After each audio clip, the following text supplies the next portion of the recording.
Okay, what up? This is OJ K Greezy, and these are internet confessions.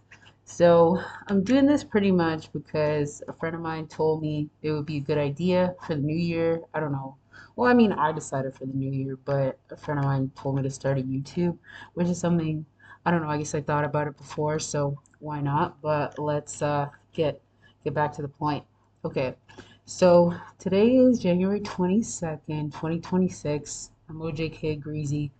Unfortunately, I live in the, what is it, Western Hemisphere, North America, Canada, etc., etc.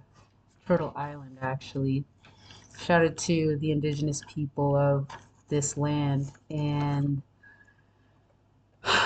moment of silence for what the government of Canada has done and continues to do to the indigenous people of this nation, the ongoing genocide that has not stopped against the First Nations, Inuit, and Métis people of Turtle Island, and the lack of recognition of those people and their contributions to the world that we live in today, and everything that's been taken from them that, you know, is basically the reason why a lot of social issues exist in their communities today, and also the lack of accountability when it comes to government being held accountable to the things that it has done and continues to do to them. So, peace to the indigenous people, Algonquin people of this land that I happen to be situated on.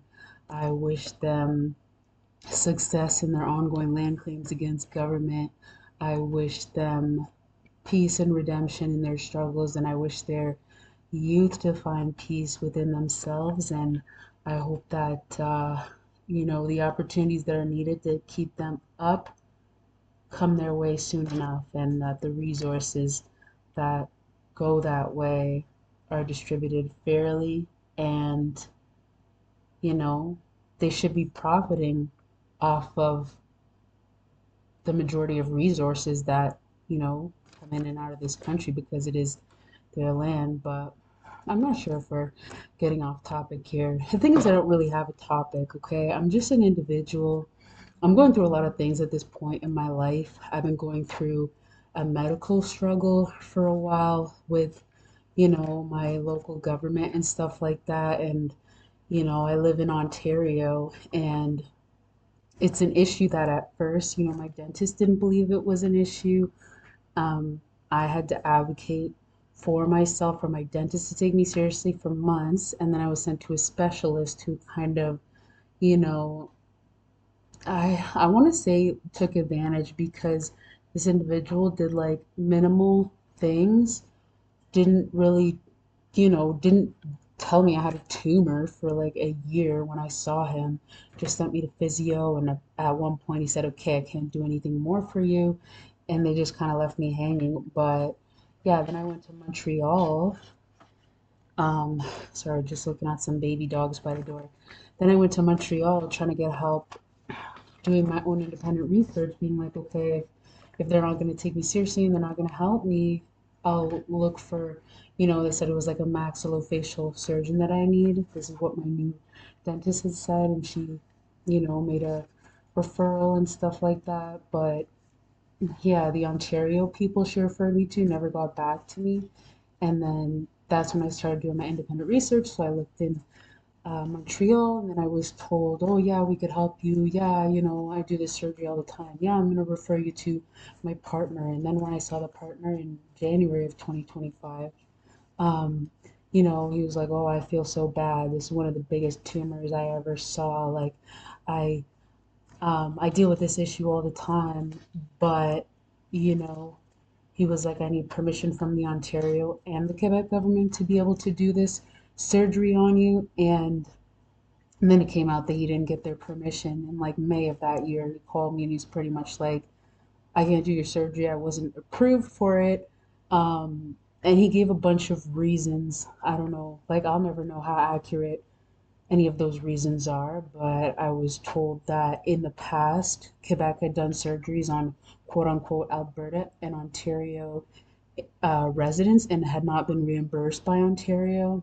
And then he also said I wasn't covered under the Quebec health plan. The health plan varies from province to province, quote unquote, free health care, but it comes at, I don't want to say at a price, but it doesn't always mean that it's quality just because it's quote unquote free. And also, it is free up to a point because this surgeon, or yeah, the specialist that I saw in January, which was referred to me by the first Montreal surgeon I saw, it was her partner who she said that she does surgeries with all the time.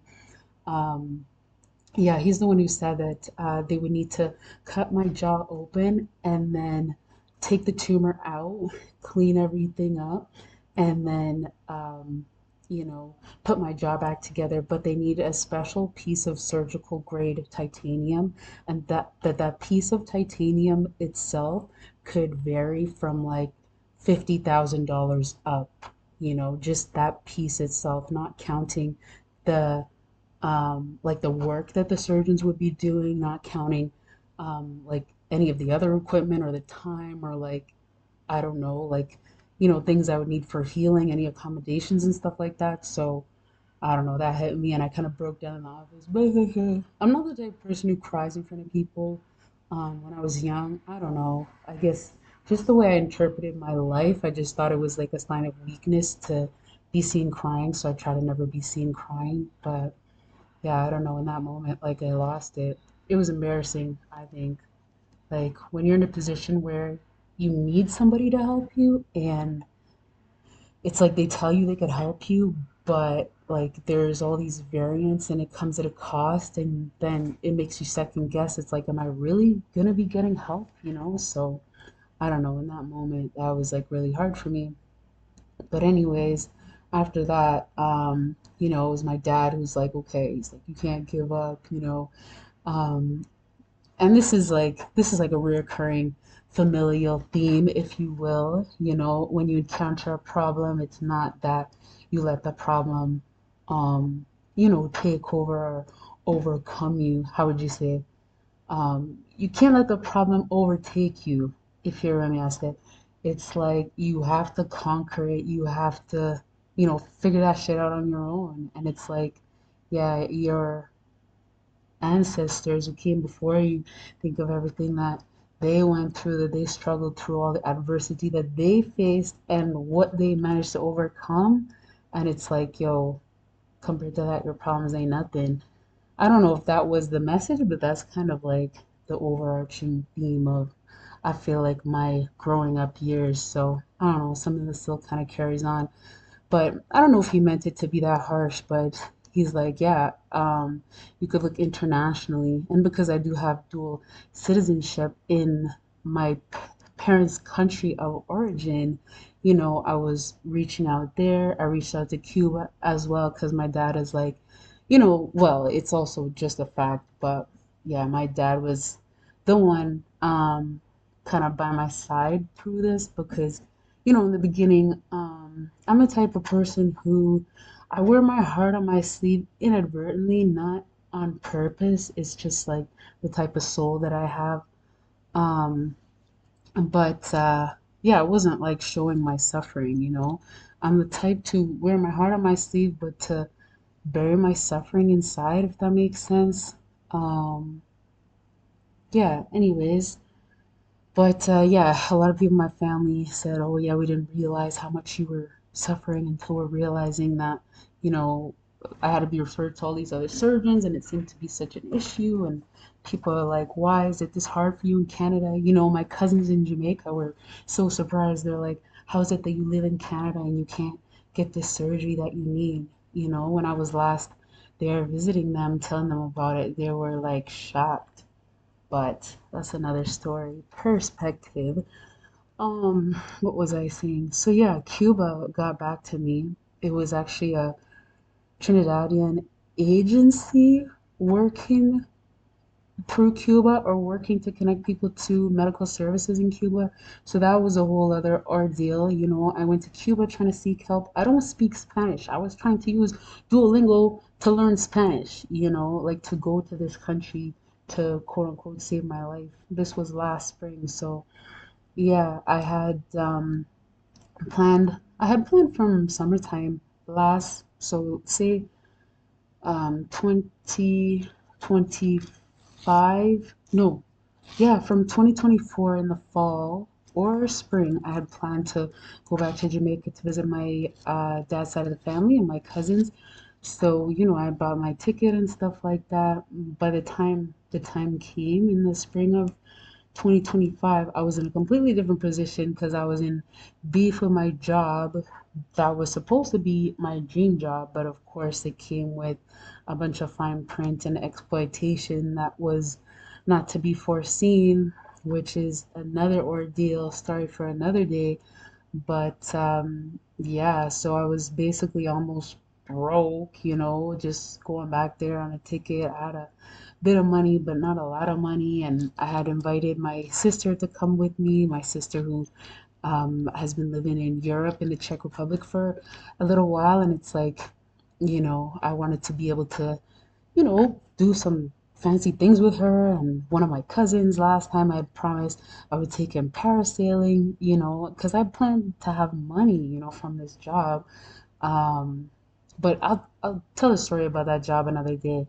But yeah, basically, I was in a position where I was no longer financially stable in that way, so I couldn't do all those things. So I felt kind of shitty going there, but I still went. And yeah, after that, after that month, I went to Cuba trying to get medical help. So that was, I don't know, it was difficult for my soul at that time, going from the loving embrace, being in the loving embrace of family for like a whole month, eating good food, having a good positive aura around, fresh food, seeing goats. I love goats.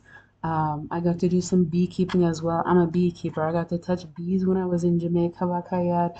That felt really good because that was like a dream of mine, Um, when I had went back in February 2023 and planned to go back in March 2025, yeah, I was like, I would love to touch bees the next time I go. I didn't know that it would happen, but it happened in such a beautiful way. And I have, oh shoot, yeah, phone call. Am I supposed to believe that shit? Okay, the phone call I got, this is actually so common. Okay, I'll get back to my story after, but this is actually so common. Once you get scammed, scammers calling you and claiming they could get your money back. Okay, this person I feel in my heart it's a scammer. They try to make it sound very legit. They said they're from Quebec. They said they had a license, this and that, working under the government, this and that, and they're gonna send me all their qualifications by email. Yeah, right. I'm gonna peep the email they send me, but I don't expect anything. I think it's just another scam, but I was just humoring them. Anyways, what was I saying? Yeah, so I had went to Cuba trying to seek medical help because I was sent a proposal and everything like that, and they told me, oh yeah, we could help you. You just need to see a maxillofacial surgeon, or you need to come to this location, and we'll take care of you. It was terrible. Okay, I don't speak Spanish, but I don't know. Like the dude who was helping me out and like translating, he was telling me that. I don't know. He's like, oh, it's like elitist or whatever. He's like, they could tell if you like have money or don't have money, and they're gonna treat you some type of way. And like, also he's saying like, oh, I don't know.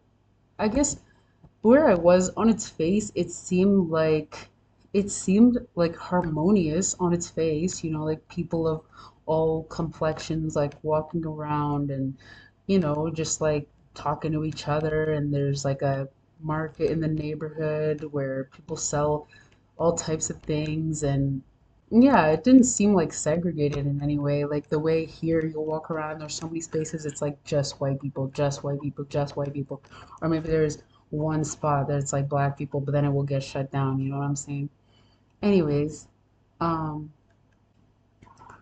yeah, it seemed on its face to be very inclusive and stuff, but he's like, oh, they discriminate. Like if you have a lighter tone, they'll like treat you better and shit. And clearly I'm black, so I don't know. But that was what he was saying anyway. Um, but yeah, so I don't know, it didn't really go good that first day. Like I rolled up to the spot, I barely speak Spanish. I thought, I was gonna show up there and give them my health card and like whatever, and they would know what to do. But they were like, oh, they're basically like, we don't know why you're here, blah blah blah. And then it wasn't until the dude who was like escorting me or like helping me out and translating until he showed up like halfway through the day that they took me seriously. So this guy's like, oh, I'm the ex-ambassador to blank Caribbean country, um, not not the country of my parents' origin, but another Caribbean country that was connected to the Trinidadian Association, or not association. Well, yeah, the association that had sent me the proposal to go to Cuba. But yeah, he and I don't know, he really like had to flex when he went in there. Like he showed them pictures of himself with like Fidel Castro and stuff back in the day with a lot of politicians and like the nurses were like, oh, they're acting all impressed. And then they went to get this other nurse who came out to me and like apologized and they found my proposal on the computer and all this stuff. So I don't know. To me, that was really uncomfortable, like for that being like the first day. I was like, yo, what's really gonna go down here? Because I thought it was an open and closed book. I got the proposal, roll in, get surgery, roll out. It wasn't like that. I ended up waiting around a lot and seeing a lot of different professionals and stuff. And then eventually, what they told me was that the person who I had to see was a specialist surgeon who was in a different province doing a surgery on someone else. He wouldn't be back until like um, the 8th of May. And at that point, it was like mid-April, mid to late April.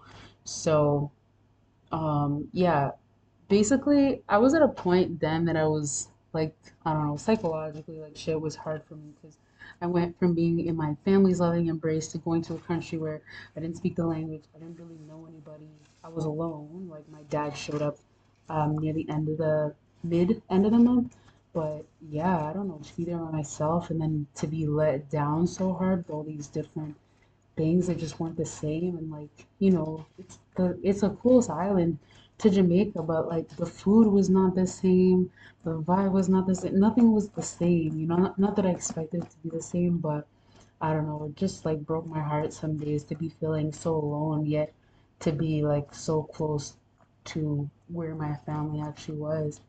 There's this seawall called Le Malecon, something like that. I'm probably not pronouncing it correctly, but yeah, like some days I would go out there and sit and I wrote a couple of poems and stuff when I was really feeling sad. Some days I would just like cry. I don't know, I felt so bad. I was like, yo, what if like I mean the thought always enters your head. It's like the what if. What if no one can help you? What if no one can help me, Like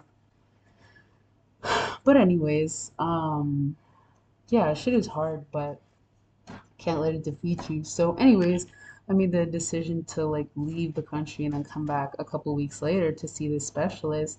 And I did finally see him, but he was saying that he didn't have that titanium apparatus and that they were gonna have to source it from Mexico and stuff. So I ended up leaving probably like a week after seeing him, and they were trying to get the apparatus. And then I guess they hit me up being like, I guess they couldn't get it at the time, or like I guess it wasn't really high on their priority list to get it at this point. Like I can't really even be mad at that though because the political situation, I guess, yeah, you got to take care of your own people. I'm not even a citizen of Cuba. They don't owe me shit. I'm not rich. I'm not putting down any money up front. So for them, yeah, maybe it wasn't worth it, but that kind of killed me inside. And then, yeah, when I came back, to Canada, and I got that news, and then I got the news from the Montreal doctor shortly after, being like, "Oh, I can't do your surgery either." I was like at an all-time low. I applied to the MAID program. I was like, "Bro, can these people just like kill me? If nobody's gonna help me, just kill me." Because even though on its face, like, sure, sure, maybe I look like a regular functioning human being, and people assume a lot because I'm a black woman, quote unquote, strong black woman. I mean, yeah, I am strong, but like that doesn't mean you have to press me and see how strong I am. It doesn't mean you have to constantly be squeezing me to see what it takes for me to like pop back. Why is that necessary? Like, why is it necessary to put me through that test or to socially squeeze me or exploit me or experiment on me. Why? Anyways, getting off topic now. But yeah, so but they rejected me from that program because the thing is I don't have a terminal illness that can't be corrected. My condition can be corrected with surgery, but it's just what was killing me was the je ne sais quoi of never knowing when that surgery was gonna happen. So that's the most upsetting bit. I'm still kind of in that space, but something great that happened to me at the end of last year. Well, basically, what happened is my dad, well, it was like your MP. I reached out to my MP, but I guess it was the wrong person because health matters are provincial. But I was just pressing it because I was like, ooh, MP is the highest level of government, so they'll just reach out to the next person. But no, they kept like diverting me and stuff like that. I was gonna itch my nose, but yeah, they kept diverting me. And so, yeah, my dad reached out to my MPP and we went to see her in late October. Of course, we didn't actually see her, but he got an appointment at the constituency office. So, me and him pulled up. The office manager did our interview. I explained the issue, and even he had a similar story. Like, he mentioned, like, a specialist surgery he had to have, and he had to wait like a long time and shit. But it's like there is this misconception that because you live in a country where they say the healthcare is free, it doesn't necessarily mean that it's the best. You know, it doesn't necessarily mean that it's high quality or even that it's 100% free. You know what I'm saying? So, just so people know that. And I've heard a lot of other stories too. There's a lady who did my taxes last year, in April of last year, and she was telling me that she has a cyst in her head and she's had it there for 9 years. I don't remember if she said it was her brain or in her head. I don't want to say her brain if it wasn't her brain. But yeah, she said she had it for 9 years and she was on a list in Quebec for so long. And then she ended up moving to Ontario. And as soon as she moved is when she got that call that it was time for her Quebec surgery. And she had told them that she moved. So basically, they put her at the bottom of an Ontario list and she's got to wait, who knows, maybe another 9 years. She told me that story and I got chills. Like, that pissed me off for her. You know, like she said, oh, she has kids and stuff like that, and like she does like function more or less in society, like she has a job and stuff. But I don't know. I don't really see the excuse. Like, why would it be that way? It's not like you guys don't have enough money. It's like the provincial and, well, I guess it's not the same. I was going to make a comment on Jordan's principle, just a shout out to Indigenous peoples. And I remember, I think this was in my when I took social service work in one of my classes, or it was just like a meeting we were having in between class. I don't remember what the setting was, but there was somebody doing a presentation, blah, blah, blah. And they were talking about maybe it was like social work and healthcare or Indigenous clients in healthcare. I don't know. And she's like, "Oh, does anyone know what Jordan's principle is?" And then, I said yes because I do know some about it. Of course, I'm not indigenous to Turtle Island, so I can't say that I know everything about it. And it would be wrong of me to claim to know everything about someone's culture, but I do try to educate myself. If regardless, I didn't make the choice to be born in Canada, but my parents, well, my grandmothers decided to immigrate here. Therefore, my parents were brought here at a certain point and I was born here. So to pay homage to the land that I was born on, that I walk on every day, where I stand from and look up at the sun, yeah, it's good to try to understand these people, the original people of the land, and I think that would bring a more harmonious relationship with them, with ourselves, with the land itself, and with the future of whatever will become. But yeah, so, and then I kind of summed it up, and it's basically it was a young Indigenous boy. I don't remember what band or what tribal affiliation he had, so I won't try to misquote, but he was born with some, um, how would you say? He was born with certain conditions that required additional, like specialized health supports. So basically, this boy like never left the hospital because the equipment that was needed was at the hospital, wasn't available in his community. So I don't think he ever went home to his community. And I think he was 4 or 5 years old, Jordan River Anderson, when he died in that hospital because the federal and provincial government of Canada were arguing about who was going to pay the bill for his health care. While these two levels of government were arguing about who's going to pay for his health care, he died because, like two colonial bigwigs are sitting up there being like, I don't want to spend the money, I don't want to spend the money. And the other one's like, well, I don't want to really spend the money either. So no one spends the money and someone dies because of politics, colonial politics at that, colonial politics over land that belonged more to Jordan River Anderson than the levels of government that were arguing about who should pay the bill. Like, to me, that's irony at its most disgusting. But anyways, yeah, just to say, healthcare in Canada is not all that, but that's not why I came on here. Whoa, that was a huge segue. Anyways, basically what I'm trying to do is I'm gonna do a video every day. OJ K Greazy's Internet Confessions. I am OJ K Greezy. I'm gonna tell you how I'm feeling, what I'm doing, what's up, what's going on, and yeah, just gonna do a confession chit chat. It's like, I did a lot of journaling. I do still enjoy journaling, but sometimes it's like I don't want to say I don't have the time, but it's not as easy as it used to be to make the time to just sit and journal. Me, I used to open up my journal, I would start writing. 4 hours later, I would still be writing, but I don't necessarily have the time for that right now because I did recently finish a school program in December 2025. I'm waiting on a placement now. I'm just trying to do a lot of different things in my life. I'm trying to publish a poetry book. Like, I have a lot of poetry. I want to put it in a book, figure out how to self-publish. I actually got two puppies recently. My family doesn't know about them yet. Um, but yeah, I'm trying to learn how to train them and stuff. But I have a lot of things that I'm doing, that I'm working on. For the spring, I have a lot of beekeeping things that I'm trying to do and make happen. A lot of new ventures I want to start. I got to fix my license situation because it expired recently. I got to renew my health card. I got to do a lot of different things. So it's like I don't have all the time that I used to have. I don't have 4 hours to sit there and just journal. So this is like my video journal.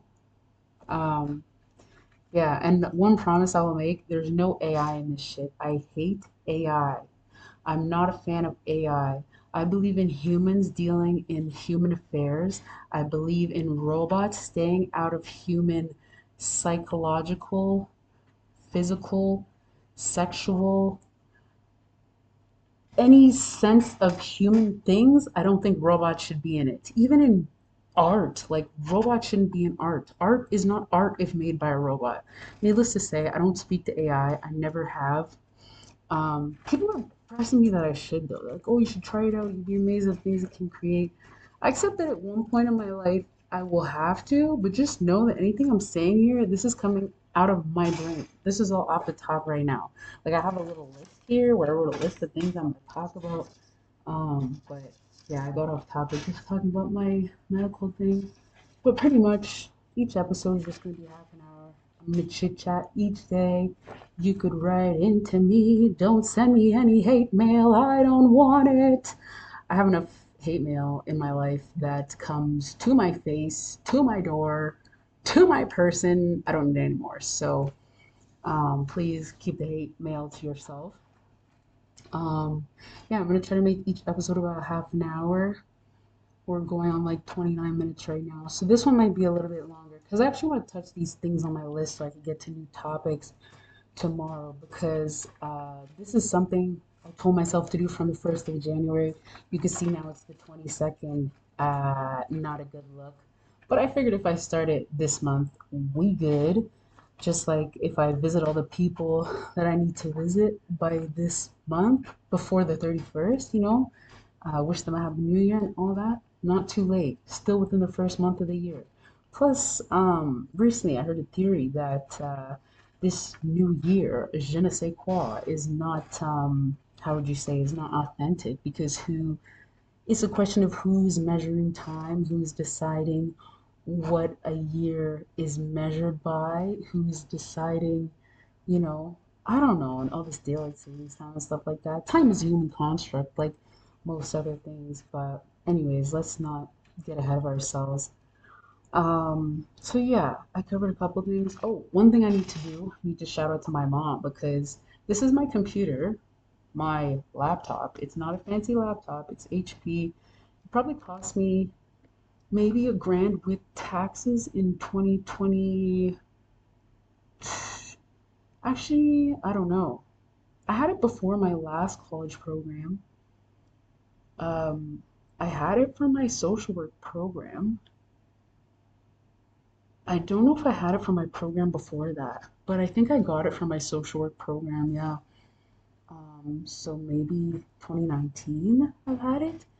Sad thing is they don't make laptops with a CD drive anymore. I used to burn CDs all the time. I used to make mixtapes for my people. I used to make mixtapes for myself. I used to even make mixtapes for my parents. Like I was the mixtape queen. And I love LimeWire, you know. Shout out to all the millennials and those before that who remember LimeWire. Um, yeah, so I don't know, my view of 2026, there's a couple things I want to get done because last year I feel like I put all my hopes in the fact that I was going to get this surgery at the beginning of the year when I saw that specialist on the 9th of January. And after that, I just felt like everything was kind of ruined because I didn't get that surgery. So, yeah, I kind of let that tower over my year. I went through a lot of things. I had to make a lot of decisions and try to do a lot of things differently. So, I'm still at that point now. I'm trying to do things differently for my benefit, for the benefit of my outlook and, my life. How soon I get surgery is not something within my control, but I'll try to control other things and, um, not take my life for granted, show that I'm still grateful to be here. I'm so grateful to be functioning in the ways that I'm functioning. My health is not perfectly healthy, but, I have 10 fingers, 10 toes. My head is on my shoulders, even though it's swelling and aching, and my whole left side is basically impaired and throbbing all the time. And that I have to take like drugs and shit on the daily and modify the way that I live my life to a certain extent. Yeah, I mean, it's not easy, but hey, my people have overcome more, and I could draw on their strength and also the strength of what I'm able to change and control. So, yeah, I just try to stay grounded, stay in touch with my fam, do things that make me feel engaged. Like, I never owned dogs before, but I decided to get a puppy. I was trying to get just one, but then you know, um, that's another story. Anyways, how it ended up being two. But I'm trying to manifest things in my life by the twos, anyways. If I ever have children, I would love to have twins. So figured one puppy, two puppies. Hey, what's the matter? I don't even know how they say it. What's the matter with it? I think one of them might have to go. Hey, actually, no. One back to sleep. Um. So yeah. Let's see. Quote of the day. That's something I love to do. But yeah, this is the one. This is the one that I wrote down. Okay, keep in mind about this list for like a week. Sometimes I go through my music and I, kind of get back in touch with artists I haven't listened to in a while. So the other day I rediscovered MF Doom and that mixtape or the album Mad Villainy, I believe where the intro says, "What's on your evil mind?" I thought that was so dope. What's on your evil mind? That's the quote of the day. And the song of the day. Um, I don't know what the song of the day is. Let me think. I've been listening to a lot of Shroomy 777. She's dope. She's so dope. I like that intro too. It's kind of like spoken word, but it's very spiritual. This track she does. It's on that album. I'll show you the album cover, but I won't play the track just in case for copyright purposes because I don't know about that shit. And I know when it comes to audio, they get very specific. So let's see, the track that I'm looking for is in, oh yeah, it's Real Sadidium Blessed. That's the track. The song of the day is Real Sadidium Blessed is by Shroomy777 and it's from the album Shroomy Presents a 444. This artist is dope. That's the beginning of it. But I just want to show you the art. Oof, oof. Yeah, that's the album art. I don't know why it's only you can only see it when it's sideways. Anyways, and some of you might have been wondering why I'm holding the mask like this. I recently got an oral piercing and I didn't think of how the mask would affect it. And I'm never showing you guys my face because of all that weird shit that you people do on the internet and all the stuff you're gonna do to me. And you're gonna try to find me and do weird stuff to me. So this is peace and love to all the people watching this who are just interested in what I gotta say, sending them peace and love. And, you know, one day, hopefully, you come to one of the community events that I'll be at, that I'll be contributing to, that I'll be organizing. Hopefully, you come meet my bees, and hopefully, we can do beautiful things with the community together. Next time, I want to talk about. Um, a book that I started reading because of an event that my sister took me to last week. I didn't know what to expect, but yeah, the topic matter really hit me and really made me meditate in a way that I haven't thought about in a long time. Because you know, still when you feel a certain way about something or you think you understand something to, I don't know, I guess in the deepest way that it can be understood, and then someone shows you a different perspective of that thing that you never thought of. That's deep. And that's what hit me on that day that I went to that event, and I was so impressed with the author herself, the way she spoke about her book, the way she read um, excerpts from the book, the conversation that took place before the book discussion happened between the author and her friend, who was an interviewer and also a, how would you say, persona, I don't want to, how do you say that? Like a character on that particular radio frequency, you know, he's like a character, show host. I don't know how to say.